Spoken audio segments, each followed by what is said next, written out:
बापू सेहत के लिए, बापू सेहत के लिए तू तो हानिकारक है। बापू सेहत के लिए तू तो हानिकारक है। हम पे तोरी दया तो कर, हम नन्हे बालक है। हम पे तोरी दया तो कर, हम नन्हे बालक है। डिसिप्लिन इतना, डिसिप्लिन इतना खुद खुशी के लायक है। बापू सेहत के लिए तू तो हानिकारक है।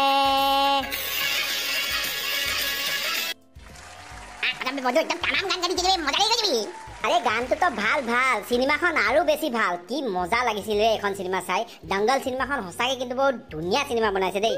আরে একদম ঠিক কথা কৈছে। দঙ্গল সিনেমাখন চোৱাৰ লগে লগে মোৰ এনেকুৱা লাগি গৈছে যে মই একদম পুৰা নিজে পালোৱান হয়, নিজে যেন একদম পালোৱানি কৰি পিনে গোটেই দেশৰ একদম নাম একদম ওপৰলৈ লৈ যাম, এনেকুৱা ইচ্ছা লাগি গৈছিল। কোনো কি কৰিব মন নাযায়। পৃথিৱীত যিমান মানুহে যিমান ভাল ভাল কাম কৰিছে, তাৰমানে যোনবিলাক মানুহে একদম নাম কমাইছে নহয়, সকলোবিলাক কাম কৰিব মন যায়, কিন্তু পঢ়া শুনাটো ভালকে কৰিব নোৱাৰে।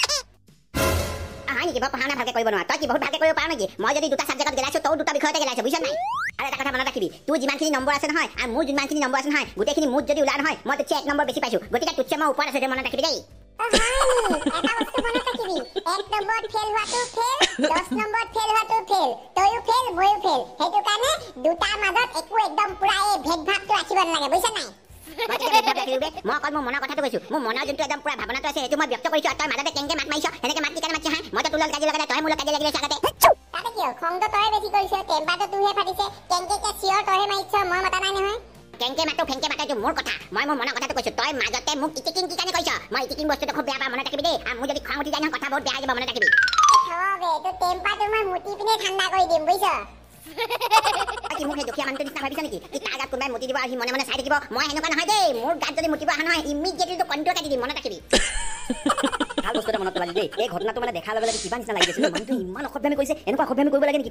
কোনোবা মানুহজন দুখীয়া হ'ল, কোনোবা মানুহজন অকল মানসিকভাৱে বিকৃত হ'ল বুলি তাৰ গাত মুতি দিব। এনেকে একদম ডাঙৰ এটা পলিটিকেল পাৰ্টি লিডাৰ, এইবিলাক মানে পলিটিকেল পাৰ্টি যোনবিলাক লিডাৰবিলাক থাকে নহয়, নেতা পালি নেতা, সিহঁতক ৰাস্তাত থিয় কৰাই পিনে একদম পুৰা চেণ্ডেল খুলি খুলি পিটিব লাগে সিহঁতক। সি শাসকীয় ৰাজনৈতিক দল এটাৰ সদস্য হয়, সি একদম খুব পাৱাৰফুল বুলি ভাবিলে নিজকে। কিন্তু এইটো কাম কৰাৰ পিছতে বুলডোজাৰ দি তাৰ গোটেই ঘৰটো ভাঙি দিলে। তাৰ উপৰি পুলিচে তাক ধৰি পিনে লৈ গুচি গ'ল। এইটো কিন্তু সঁচাকৈ বহুত ভাল কাম কৰিলে দেই। এনেকুৱা কামেই কৰিব লাগে। যোনে এনেকুৱা কাম কৰে নহয়, ইমিডিয়েট যেতিয়া শাস্তি দিব নহয়, তেতিয়া মানুহে এনেকুৱা কামবিলাক কৰিবলৈ কাৰণে ভয় খাব। এইবিলাক যে ইমান ঘটনা চটনাবিলাক হৈ আছে নহয়, ঘটনাটো হোৱাৰ লগে লগে যোনটো দুখী হয় নহয়, দুখীটোক যদি একদম ইমিডিয়েটলি শাস্তি দিয়া নহয়, শাস্তি দিয়াৰ লগে লগে এইবিলাকে দেখা পায় নহয়, তেতিয়া এইবিলাকে ভয় খাব। তাৰমানে আইন কানুনৰ ওপৰত মানুহৰ ভয়টো থাকিব লাগিব, তেতিয়াহে মানুহে আইন কানুন নিজৰ হাতত তুলি নলয়। ঘণ্টি বাজি গ'ল, এতিয়া চাই আহিব। নমস্কাৰ নমস্কাৰ, কেনেকুৱা খবৰ তোমালোকৰ? ভালে আছো ছাৰ। বাৰু ঠিক আছে, বাখৰ তই মোক এটা প্ৰশ্নৰ উত্তৰ দেচোন। হয় ছাৰ, সোধকচোন। তই মোক এনেকুৱা এটা চাইনিজ বস্তুৰ নাম ক যিটো চাইনাত তৈয়াৰ কৰা হৈছে, তাৰমানে চাইনাত প্ৰডিউচ কৰা হৈছে, চাইনিজ প্ৰডাক্ট, যোনটো বস্তু গেৰাণ্টিৰ লগত আহিছে। চাইনা অকল এটা বস্তু আছে যিটো 101% গেৰেণ্টি লৈ আহিছিল। হয় নেকি? কি বস্তু আহিছিল নো? ছাৰ, কৰোনা ভাইৰাছ 101% মৃত্যু গেৰেণ্টি লৈ আহিছিল। ঠিক আছে, বেলেগ। এতিয়া তই মোৰ প্ৰশ্নৰ উত্তৰ দে। আচ্ছা, সোধক। বেমাৰ হৈ থকা পিছতো যোনে সদায় কাম কৰে, সেই ব্যক্তিজনক কি বুলি কোৱা হয়? ছাৰ, সেইজনক বেপাৰী বুলি কোৱা হয়। আৰু যোনজন ব্যক্তিয়ে কাম দেখাৰ লগে লগে বেমাৰত পৰি যায়, সেই ব্যক্তিজনক কি কোৱা হয়? ছাৰ, সেইজন ব্যক্তিক চৰকাৰী কৰ্মচাৰী বুলি কোৱা হয়। তাৰমানে তই কি ক'ব বিচাৰিছ? আমি কি কাম নকৰো, আমি কাম দেখাৰ লগে লগে আমাৰ একদম বেমাৰ হৈ যায়, সেইটো কথা ক'ব আহিছ? চব বস্তু নিজৰ গাত তুলি নল'বচোন। মই অকল এটা উদাহৰণ দিছো। চব মানুহ সেনেকুৱা নহয়। তো 1% মানুহ এনেকুৱা নহয়, বাকী 99% মানুহটো সেনেকুৱাই হয়। হৈছে আৰু ইয়াৰ আৰম্ভ হৈ গ'ল। তোৰ লগত চুপতি মাৰি লাভ নাই। ৰমেন, তই এফালা। আজি এটা বহুত গুৰুত্বপূৰ্ণ বিষয়ৰ ওপৰত আলোচনা কৰিব লগা আছে। হা বাপেকা ভীমকলটো মাতিলে আৰু মোক। কি হ'ল? কি চিন্তা কৰি আছ? সোনকালে কৈছে ছাৰ। কওক ছাৰ। বাৰু ঠিক আছে, আজি তই এটা গুৰুত্বপূৰ্ণ বিষয়ৰ ওপৰত ৰচনা গাই শুনাব লাগিব। আৰু আজি তোৰ ৰচনা বিষয়টো হৈছে 20 টকা আৰু 40 টকাৰ মাজত কোনো পাৰ্থক্য কিয় নাই? নিউটন মহাগুৰু ৰক্ষা কৰক। এইটো কি বিষয় মোক ৰচনা গাব দিলে? আৰু কোনজন মহাপুৰুষে এইটো বিষয় কৈছিল? কোনজন মহাপুৰুষে এইষাৰ কথা কৈছিল? তেখেতৰ চৰণ স্পৰ্শ কৰি পিনে, চৰণত পানী ঢালি পিনে সেই পানীখিনি মোৰ খাই দিব মন গৈছে।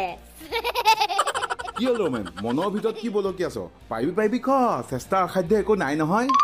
নমস্কাৰ বন্ধু বান্ধৱীসকল, মোৰ নাম ৰমেন তামুলী। আজি ছাৰে মোক যোনটো বিষয়ৰ ওপৰত ৰচনা গাই শুনাব দিছে, বিষয়টো অত্যন্ত গুৰুত্বপূৰ্ণ বিষয়। কাৰণ এই বিষয়টোৰ ভিতৰত আপোনাৰ ফিলচফি সোমাই আছে, লজিক সোমাই আছে, ৰিজনিং সোমাই আছে। মানে এইখন পৃথিৱীৰ সৃষ্টিৰ সমগ্ৰ যোনবিলাক বিষয়বিলাক আছে নহয়, সকলোবিলাক বস্তু আপোনাৰ সোমাই আছে। আৰু এনেকৈ সোমাই আছে যে পৃথিৱীখন ওলট পালট হ'বলৈ আৰু বেছি সময় নাই। এই বিষয়টো গভীৰতাত যোৱাৰ আগতে চবতছে প্ৰথমতে আপোনালোকক মই এটা কথা ক'ব বিচাৰিছোঁ। তাৰমানে এটা ইংৰাজী কোট এটা আপোনালোকক শুনাব বিচাৰিছোঁ।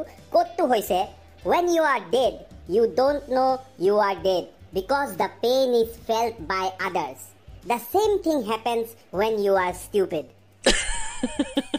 এতিয়া এই ইংৰাজী বাক্যটো মই অসমীয়ালৈ অনুবাদ কৰি দিছোঁ। ইয়াৰ মতলবটো এইটো হৈছে কি, যেতিয়া আপুনি মৰি যায় নহয়, আপুনি নিজে কেতিয়াও গম নাপায় কি আপুনি মৰি গৈছে।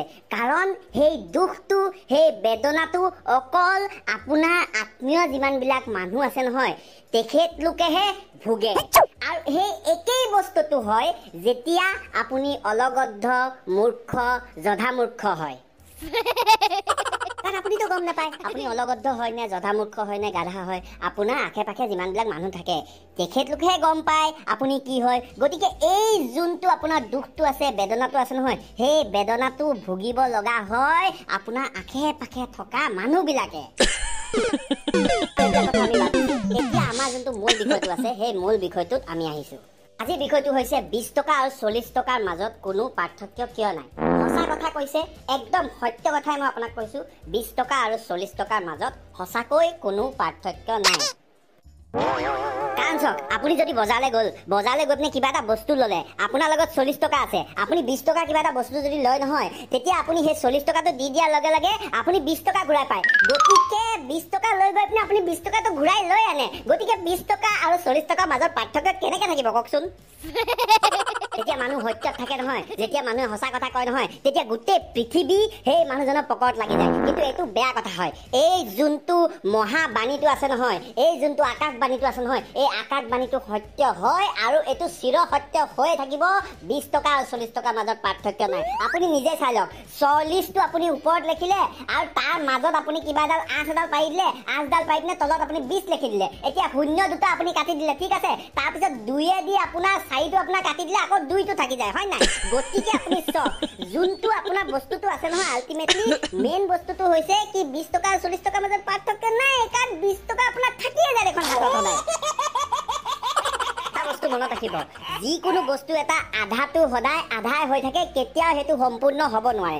এতিয়া 40 টকা আধাটো হৈছে আপোনাৰ 20, হয় নাই? কিন্তু বস্তু এটাৰ দাম যদি আপোনাৰ আধা থাকে, তেতিয়াহ'লে আধাটো আপুনি ঘূৰাই পাই যায়, হয় নাই? গতিকে সেই আধাটো যোনটো আছে নহয়, সদায় আধাই হৈ থাকে। আধাটো কেতিয়াও আধা বা পাদা হৈ যাব নোৱাৰে।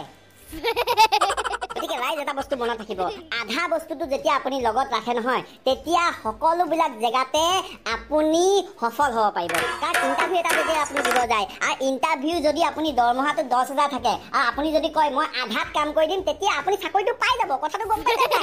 একদম এই যোনটো আধা বোলা বস্তুটো আছে নহয়, এইটো বহুত লাকি বস্তু হয়। এইটো সদায় নিজৰ লগত ৰাখিব লাগে। চব বস্তুৰে আধা ল'বলৈ কাৰণে চেষ্টা কৰিব লাগে, কেতিয়াও সম্পূৰ্ণ ল'বলৈ কাৰণে চেষ্টা কৰিব নালাগে।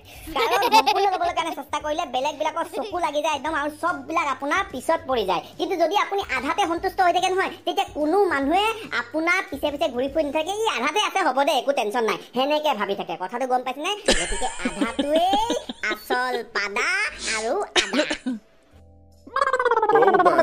গোপাই বন্ধ কৰ, কিবিলাক কথাবিলাক তই কৈ আছ? মোৰ মূৰটো ঘূৰাব ধৰিছে। যাগৈ যা, তহঁত গোটেইকেইটা নিজৰ নিজৰ ঘৰলৈ যাগৈ যা। আজি যদি তহঁতি আৰু কিবা বলক নহয়, মোৰ মাথাটো একদম বাৰ্ষ্ট হৈ যাব। যিমানখিনি সোমাই আছে গোটেইখিনি ওলাই যাব।